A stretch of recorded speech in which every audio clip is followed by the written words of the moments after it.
are then. The Smith 4D Mag ski goggles featuring bird's eye vision and ChromaPop lens technology. What does that mean?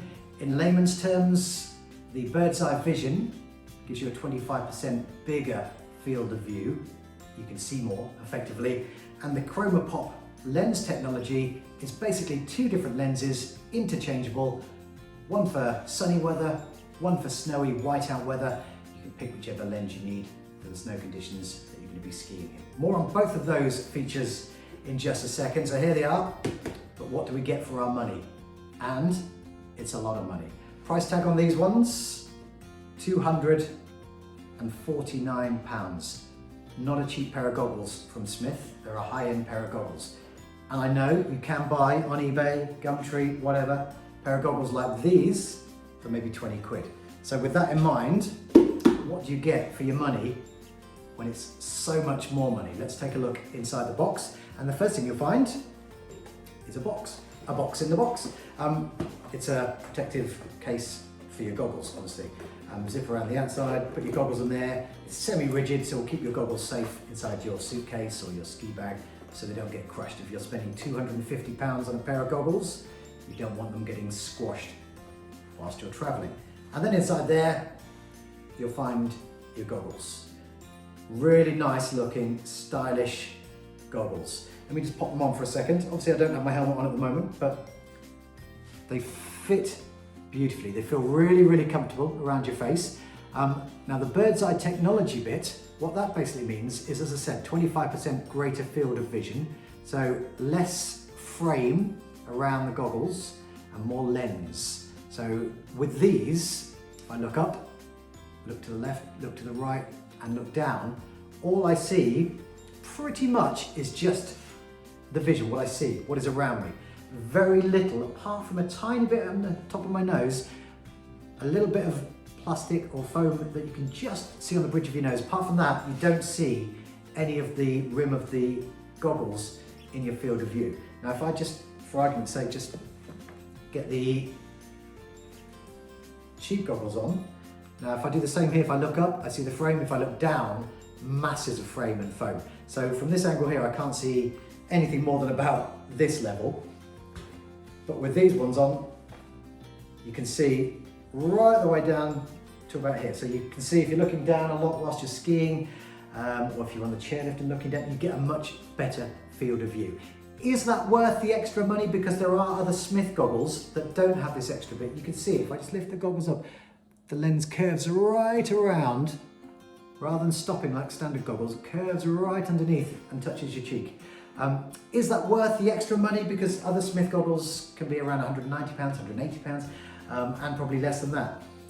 That's subjective. If you've got the money and you want to do it, but it's not an absolute necessity for your skiing.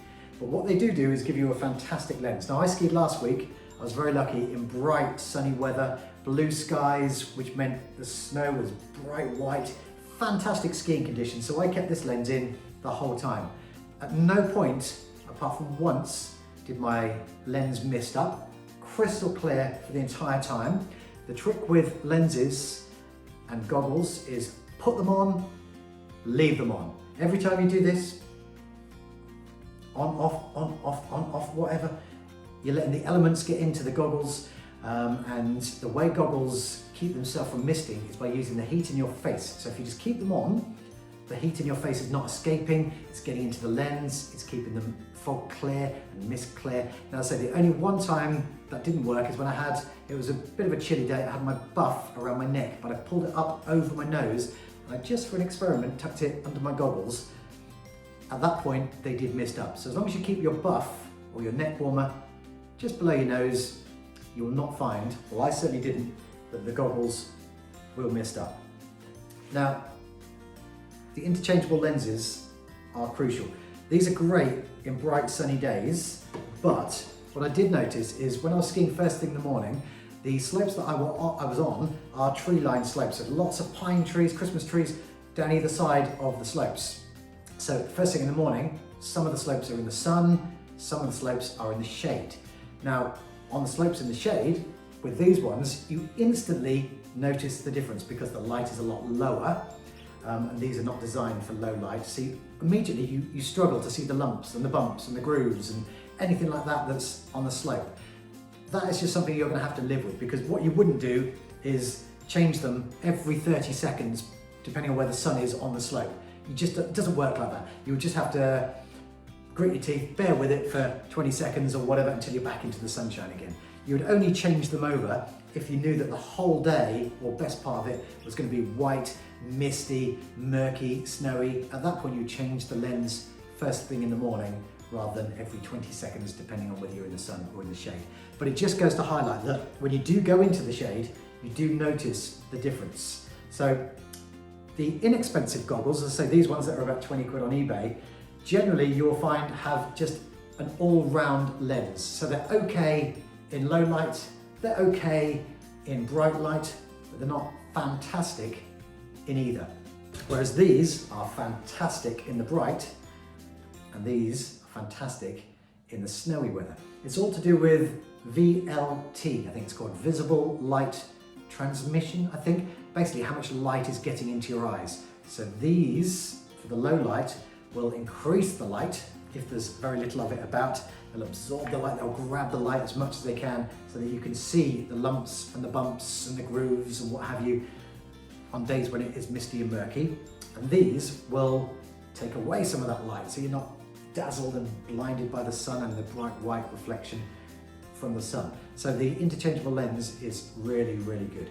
I personally prefer goggles and helmet to be separate, which leads me to my next thing. If you are going to buy a pair of goggles, even if they're not Smith goggles, it's always worth trying to get a helmet that's the same brand, because this is a Smith helmet and Smith goggles, and when they're on together, you get a perfect seal between the goggles and the helmet.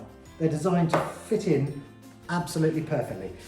If, for example, these inexpensive goggles, we'll call them that, Nevica ones I think these are, which are about 10 years old, probably about 20 quid. Yeah, okay, they fit all right. It wouldn't be a disaster, but you probably can't see it on the camera. There's a little bit of a gap at the top, so the wind's going to get in, you're going to get a bit colder. Whereas these give you a perfect seal, no wind whistling onto your face, much better. So if you can, try and get a helmet and goggles that are the same brand. It's not absolutely essential, but it is worth it. So the lens is great. As I say, if you're beginning to ski, if you're just learning to ski, you don't need to spend £250 on a pair of goggles. If you're learning to ski, these are absolutely fine. If you're just playing around on the nursery slope, maybe progressing slowly to a blue slope, they'll be absolutely fine. Last week, I was skiing in excess of 60 miles per hour. At that speed, any little lump or bump or anything you don't see could be catastrophic at that sort of speed. You want to be able to see exactly where you're going and every single nook, cranny, bump and what have you. So as you progress, as you become more experienced and a faster skier, you will want better technology. But as I say, for a beginner, there's absolutely nothing wrong with a £20 pair of goggles, or even a second-hand pair of goggles that were once 20 quid and now maybe a fiver. Nothing wrong with that for learning in. Now let me show you just quickly how to change these if you do want to switch over to the low-level lens. You would do this, as I say, in the hotel first thing in the morning. You look outside, see the weather or check the forecast, and if you see that snow is forecast and lots of mist and murk for the day, literally on the bottom it's click and it's click, 2 clicks, and out comes the lens.